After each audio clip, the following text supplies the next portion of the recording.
Hello दोस्तों, स्वागत करती हूँ मैं आपका अपने यूट्यूब चैनल पे। तो कैसे हैं आप सब?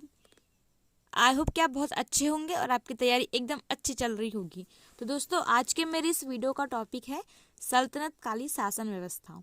तो फ्रेंड्स, इससे पहले की वीडियो में मैंने सल्तनत काल मतलब दिल्ली सल्तनत काल के कुछ वंश करवाए थे, जैसे कि गुलाम वंश, सैयद वंश, ठीक है, और लोधी वंश और भी कुछ वंश है जो कि मैं लेके आऊंगी। लेकिन इस वीडियो में मैंने लेके आया है शासन व्यवस्था कि सल्तनत काल की शासन व्यवस्था कैसी थी। तो चलिए आगे बढ़ते हैं। इससे पहले दोस्तों, अगर आप चैनल पे नए हैं तो चैनल को जरूर सब्सक्राइब करिएगा और अधिक से अधिक शेयर करिएगा। नया चैनल है दोस्तों, सपोर्ट करिएगा। आपके सपोर्ट की बहुत ज़रूरत है इस चैनल को। ओके, चलिए आगे बढ़ते हैं। तो फ्रेंड्स, चालू होता है क्वेश्चन का सीरीज। पहला क्वेश्चन लिया है मैंने, सल्तनत कालीन शासन व्यवस्था में केंद्रीय प्रशासन का मुखिया कौन होता था? तो ये होता था सुल्तान। तो आपको याद रख लेना है, सारे क्वेश्चन महत्वपूर्ण हैं, ठीक है, तो आपको याद रख लेना, स्किप नहीं करिएगा, क्योंकि एक एक क्वेश्चन बहुत ज़्यादा इंपॉर्टेंट रखते हैं परीक्षा की दृष्टि से, ठीक है। तो जो सल्तनत कालीन शासन व्यवस्था है उसमें केंद्रीय प्रशासन का मुखिया हुआ करता था सुल्तान। अगला है, सल्तनत काल में किसके समय अमीर प्रभावहीन हो गए? तो फिर अमीर से तात्पर्य है अमीर तुर्क जो थे, है ना। तो उसका आंसर होगा बलबन तथा अलाउद्दीन। अलाउद्दीन मतलब वही खिलजी वंश का अलाउद्दीन खिलजी, और बलबन बोले तो गुलाम वंश का बलबन, है ना। इन दोनों के समय में जो अमीर हैं वे प्रभावहीन हो चुके थे। अगला है, किसके शासन काल में अमीरों का महत्व चरमोत्कर्ष पर था? चरमोत्कर्ष बोले तो मतलब ये लास्ट पीरियड था जहाँ पे ये बहुत हाई लेवल पे पहुंच चुके थे। तो वो था लोधी वंश। लोधी वंश के शासन काल में जो अमीर तुर्की थे उनका जो महत्व था वो चरमोत्कर्ष पे था, ठीक है। अगला देखते हैं, सल्तनत काल में मंत्री परिषद को क्या कहा जाता था? तो दोस्तों, जो सल्तनत काल है उसमें मंत्री परिषद को कहा जाता था मजलिस ए खलवत। याद रखिएगा, बहुत ज़्यादा इंपॉर्टेंट है, मजलिस ए खलवत किसे कहा जाता था? मंत्री परिषद को, ठीक है। अगला क्वेश्चन है, सल्तनत काल में मजलिस ए खलवत की बैठक कहाँ होती थी? तो मजलिस ए खलवत की जो बैठक है वे होती थी मजलिस ए खास में, है ना। ये एक स्थान है और ये एक मंत्री परिषद है, ठीक है।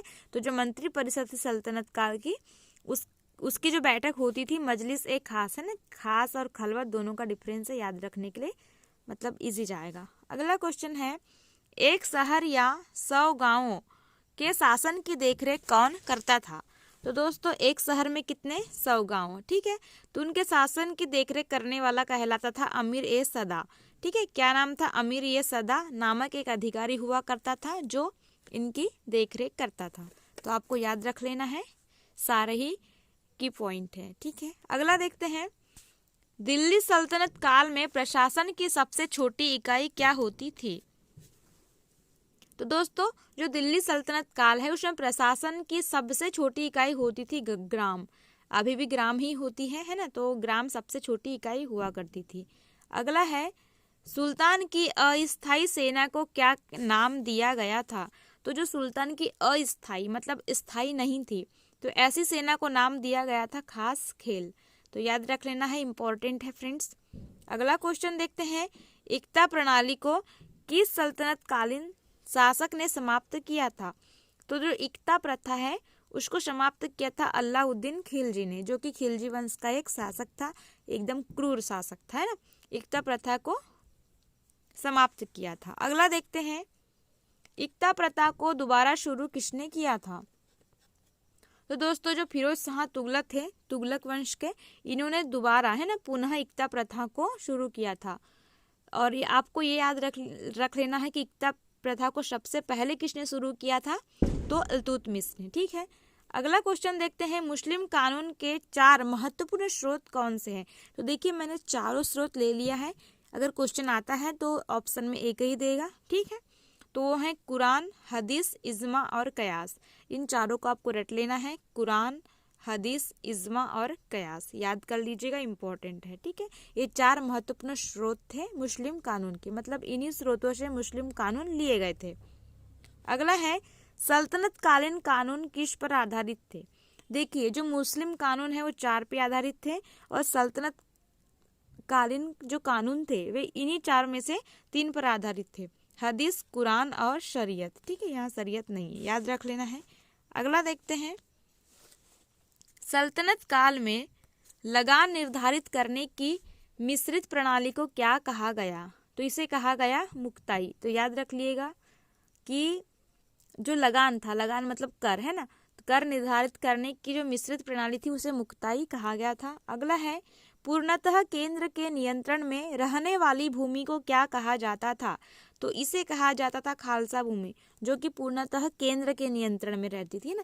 अगर से हम अपने हिसाब से कहें तो सरकारी भूमि, इसे क्या कहा जाता था? खालसा। ये तो मोस्ट मोस्ट मोस्ट इम्पॉर्टेंट है ना, वेरी वेरी इंपॉर्टेंट क्वेश्चन है।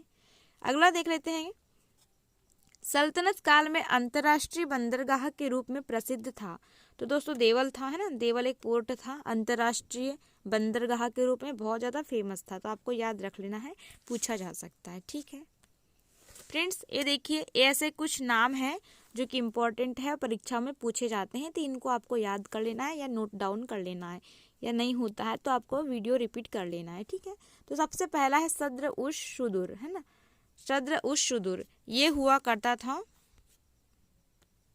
धर्म विभाग एवं दान विभाग का प्रमुख। जो सद्र उश सुदूर है वो धर्म विभाग एवं दान विभाग का प्रमुख हुआ करता था। ठीक है, अगला है काजी उल कजात, इसे भी याद रख लीजिएगा। सुल्तान के बाद न्याय का सर्वोच्च अधिकारी, जैसे कि अभी होते हैं राष्ट्रपति, है ना, उसके बाद में जो न्याय के जो अधिकारी होते हैं उच्च न्यायालय के, है ना, वरिष्ठ न्यायाधीश, वे उन्हीं को मान लीजिएगा काजी उल कजात, याद करने के लिए। अगला है बरीद ए मुमालिक, है ना, तो जो बरीद ए मुमालिक हैं वे हुआ करते थे गुप्तचर विभाग का प्रमुख अधिकारी। गुप्तचर मतलब कि जो गुप्त सूचनाएं पहुंचाते थे। अगला देख लेते हैं, वकील ए दर। तो जो वकील ए दर हैं वे कहा जाता था सुल्तान की व्यक्तिगत सेवाओं की देखरेख करने वाले को, है ना, जो सुल्तान की व्यक्तिगत मतलब पर्सनल सेवाओं की देखरेख करता था, वकील ए दर।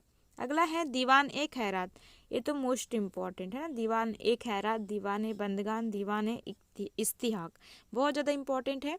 जो दान विभाग है उसे दीवान ए खैरात कहा जाता था, जो दाश विभाग है उसे दीवान ए बंदगान कहा जाता था, और जो पेंशन विभाग है उसे दीवान ए इस्तिहाक कहा जाता था। तो इतने कुछ की पॉइंट है, आपको याद रख लेना है ना, क्वेश्चंस के साथ साथ। तो फ्रेंड्स आज के लिए इतना ही, मिलते हैं अगले वीडियो में। एक सेकेंड है ना, और एक पेज बाकी है, इसमें कर हैं कुछ इम्पोर्टेंट कर, इसको भी आपको याद रख लेना है। उस्र जो कर है वो मुसलमानों से लिया जाने वाला भूमि कर है। ठीक है, उस्र आपको याद रख लेना, इम्पोर्टेंट है। सेकंड है जकात, तो जकात था मुसलमानों पर धार्मिक कर जो लगाया जाता था। फिर है खराज, तो जो खराज कर था वो था गैर मुसलमानों से लिया जाने वाला, मतलब गैर मुसलमान जो मुसलमान नहीं है, जैसे हिंदू जैन, है ना। फिर अगला था जजिया, यह भी गैर मुसलमानों पर धार्मिक कर था, है ना। तो आपको 2 पॉइंट याद रखना है कि जो उस्र और जकात था यह मुसलमानों से लिया जाता था, और जो खराज और जजिया कर था यह गैर मुसलमानों से लिया जाता था। बस इतना ही, मिलते हैं अगले वीडियो में नए टॉपिक के साथ में और नए वीडियो के साथ में। आज के लिए धन्यवाद। हाँ फ्रेंड्स, अगर चैनल पे नए हैं तो ज़रूर सब्सक्राइब करिएगा और अधिक से अधिक शेयर करिएगा। नया चैनल है, सपोर्ट कीजिएगा। Okay, thank you so much.